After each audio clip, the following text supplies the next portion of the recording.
Students, स्वागत है आपका। आज हम डिस्कस करेंगे वेरियस स्ट्रक्चर्स जो है वैसे कंपाउंड लेंगे। जैसे BH2 है, इसमें सेंट्रल एटम जो है बेरिलियम है, या BH3 है, सेंट्रल एटम बोरॉन है।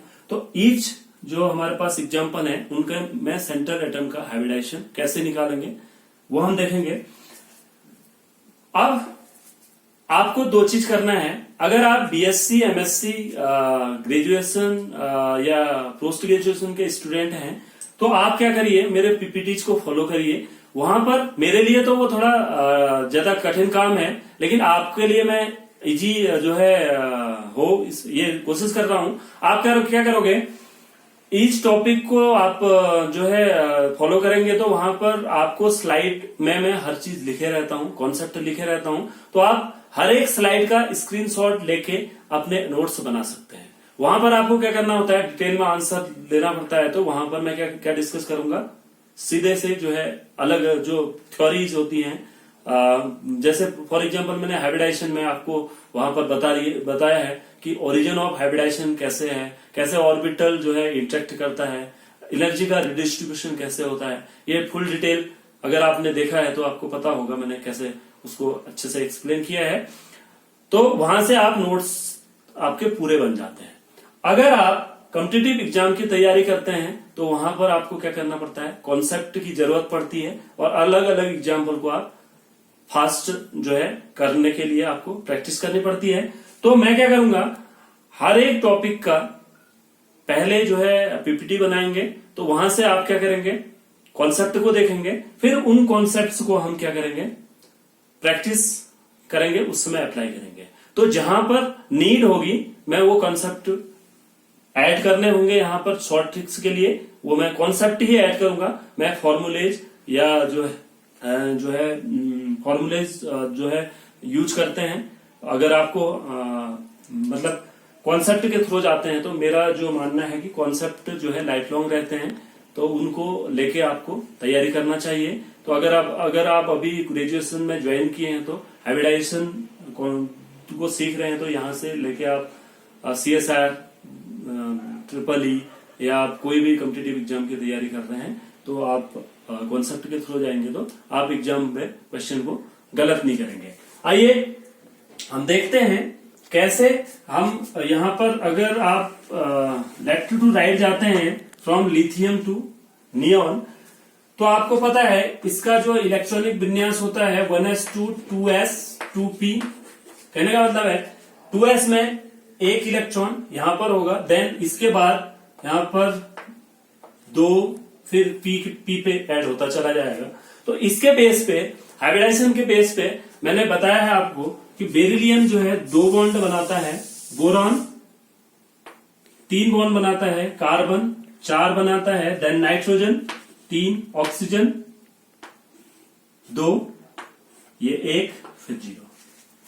राइट। अब आपको पता है जब लेफ्ट टू राइट जाते हो तो एक इलेक्ट्रॉन ऐड होता है। राइट। यहां पर आप देख रहे हो तो यहां पर 4 बॉन्ड बन रहा है, इसके बाद 3 बॉन्ड बन रहा है।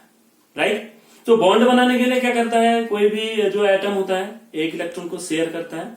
एक इलेक्ट्रॉन को शेयर कर रहा है तो 4 में से 3 गया, एक इलेक्ट्रॉन अनपेयर्ड बचा हुआ है, फिर एक इलेक्ट्रॉन ऐड हो रहा है। कहने का मतलब है तो ओवरऑल यहां पर एक लोन पेयर हो जाएगा।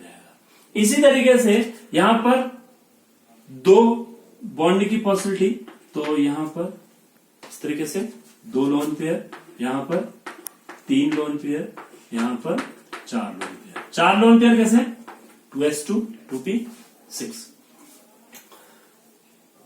यही ट्रेंड अगर आप नीचे फॉलो करेंगे तो यही रहेगा कि यहां पर 1 लोन पेयर होगा, यहां पर 2 लोन पेयर होंगे, यहां पर 3 लोन पेयर होंगे, यहां पर 4 लोन पेयर। ऐड क्या होगा, एक सेल ऐड हो जाएगी। सेल और ऐड होने से क्या हो जाएगा कि ये जो है मल्टीपल बॉन्ड बनाएंगे। 2 बॉन्ड वाला तो बनाएगा, मल्टीपल बॉन्ड बनाएंगे तो उसमें मल्टीपल बॉन्ड में क्या करेंगे, जितना मल्टीपल बॉन्ड आप बनाओगे उतने लोन पेयर घटा देंगे। राइट। वो अभी जब मैं एग्जांपल बताऊंगा उस समय आपके समझ में आ जाएगा। तो इतना आपको याद करना जरूरी है। इतना अगर आपने याद कर लिया, कोई फॉर्मूले की मुझे नहीं लगता आपको जरूरत है, राइट। तो आप क्या करेंगे, यहां पर बैलेंस सेल बढ़ जाएगा, जैसे ये 2p है तो यहां पर क्या हो जाएगा, बैलेंस सेल हो जाएगी 3s2 3p फिर 3d, राइट। इसी तरीके से वो फॉलो करते रहोगे आगे को। ऐसे ही हमारे पास यहां पर 4 बैलेंस सेल 4 फिर 5 फिर 6 फिर 7, राइट। अब हम क्या करेंगे, एक एक एग्जांपल के थ्रू आगे बढ़ेंगे। करते हैं, पहले इतने एग्जांपल कर लेते हैं जिसमें केवल बॉन्ड पेयर जो है, बॉन्ड पेयर है सेंट्रल मेटल एटम के साथ। कहने का मतलब है, जब आप क्या करते हैं बॉन्ड पेयर मतलब जितने बॉन्ड होंगे लोन पेयर नहीं होगा। जब आप हाइब्रिडाइजेशन निकालते हैं तो वहां पर loan pair plus bond pair दोनों को काउंट करते हैं। डबल बॉन्ड भी हाइब्रिडाइजेशन में पार्टिसिपेट नहीं करता है, ये मैं ऑलरेडी आपको बता चुका हूं। मैं यहां पर केवल एग्जांपल से लूंगा। यहां पर पहला एग्जांपल है BH2, दूसरा BF3, then CH4, then PCl5, then SF6, then IF7। तो यहां पर हमारे पास बॉन्ड पेयर कितने हैं भाई, 2 बॉन्ड पेयर हैं। 2 बॉन्ड पेयर है तो हाइब्रिडाइजेशन sp। 3 बॉन्ड पेयर हैं तो hybridization sp2।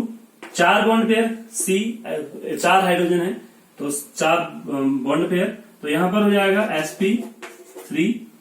5 bond pair sp3d, S1 P के 3 फिर D, then sp3d2, then sp3d3, then एक एग्जांपल है XCF8 का।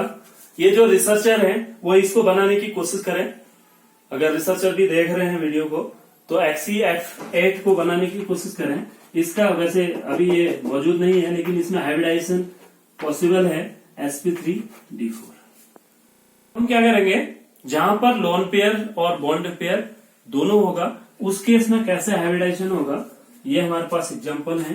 पहला एग्जांपल है NH3, दूसरा है H2O, तीसरा है XCF2, then BrF3, then SF4।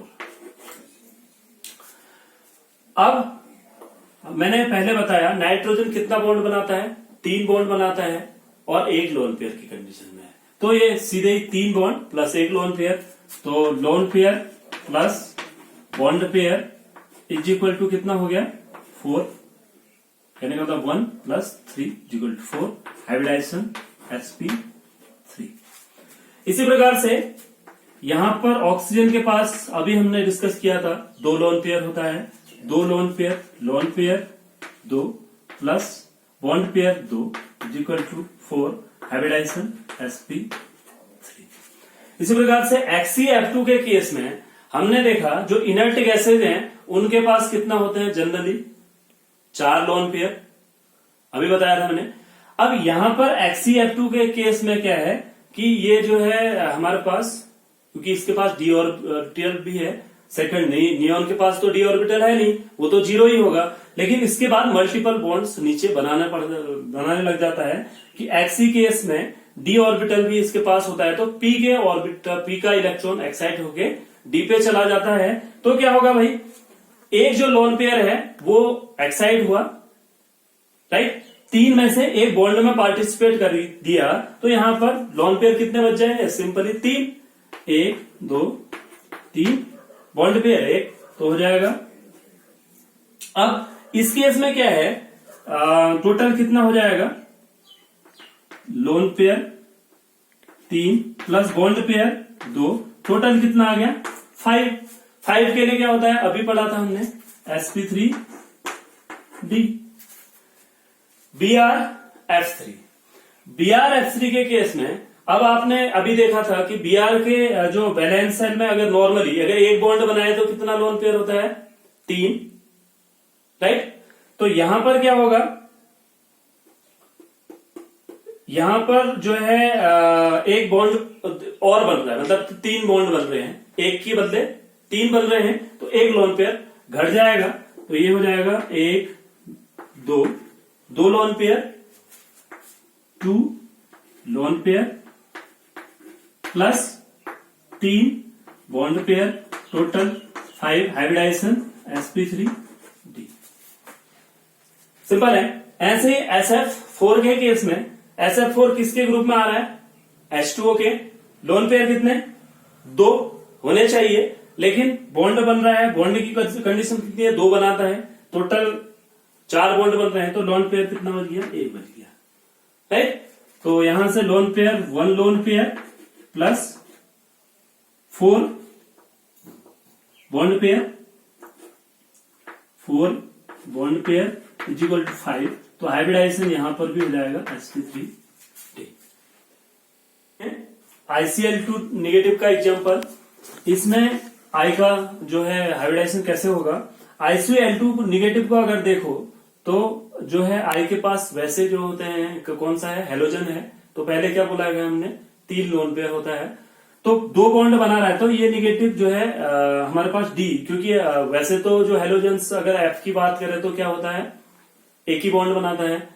ये I जो है नीचे ग्रुप में, 5th ग्रुप में है, इसलिए मल्टीपल बॉन्ड बना सकता है, राइट। तो इस केस में ICl2 निगेटिव के केस में ये जीरोन जैसा हो गया। अगर इसको देखो तो ये निगेटिव को अंदर मानो, फिर ये मतलब एक्साइड होगा, तो ओवरऑल हमारे पास क्या होगा? 3 लोन पेयर होगा।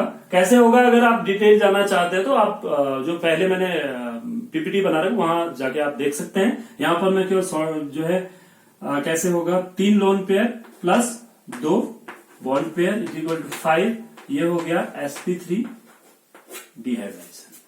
इसी प्रकार से CO3 2 निगेटिव की बात करोगे तो CO3 का स्ट्रक्चर होता है इस तरीके का, एक सिंगल बॉन्ड, दूसरा सिंगल बॉन्ड, तीसरा सिंगल बॉन्ड। 3 सिंगल बॉन्ड हैं, तो डबल बॉन्ड तो हाइब्रिडाइजेशन में पार्टिसिपेट करता नहीं है। 3 single bond is equal to क्या हो गया? Hybridisation sp2। SOF4 के केस में इसको आप कैसे समझेंगे? अब आपको पता है ऑक्सीजन कितना बनाता है भाई? 2 बॉन्ड बनाता है, 1 सिग्मा 1 पाई, ये तो हर जगह होगा। देन फ्लोरीन कितना बनाता है? 1 बनाता है, सिंगल बॉन्ड। तो टोटल हमारे को कितने चाहिए? 2 4 2 6, ठीक है, 6 बॉन्ड चाहिए। तो अगर आपको पता है सल्फर के लिए मैंने बोला कि 1 लोन पेयर होता है, तो 2 लोन पेयर होते हैं, 2 बॉन्ड की पॉसिबिलिटी पहले से है, राइट। अब एक्स्ट्रा यहां पर कितने बन रहे हैं? 4 बन रहे हैं, तो 1 इनको भी बॉन्ड में पार्टिसिपेट करना पड़ेगा, तभी होगा। तो क्या होगा? यहां से आपके पास तो बॉन्ड पेयर निकालोगे तो 4 1 5, ऑक्सीजन डबल बॉन्ड काउंट होगा नहीं, तो टोटल हमारे पास होंगे 5 सिंगल बॉन्ड। तो ये हो जाएगा sp3 डिहाइब्रिडाइजेशन इस केस में। ऐसे ही XCO F2 को आप निकाल पाएंगे। XCO F2 में XC के लिए नॉर्मली अगर बात करें तो जो है इनर्ट गैस है, तो इसके पास लोन पेयर होने चाहिए कितने? 4। बॉन्ड पेयर चाहिए कितने? ऑक्सीजन का डबल बॉन्ड प्लस F2 कितना? 2, तो 4। तो 4 ये इलेक्ट्रॉन को आप इसमें कर लो, लोन पेयर बचे 2, ठीक है। तो ये हो गया आपका 4 में से भी एक डबल बॉन्ड बना रहा है, उसको आप हाइब्रिडाइजेशन में काउंट नहीं करोगे, राइट। तो क्या हो गया? 3 single bond plus 2 lone pair, 2 lone pair is equal to हो जाएगा कितना हो गया? 5 हाइब्रिडाइजेशन sp3d।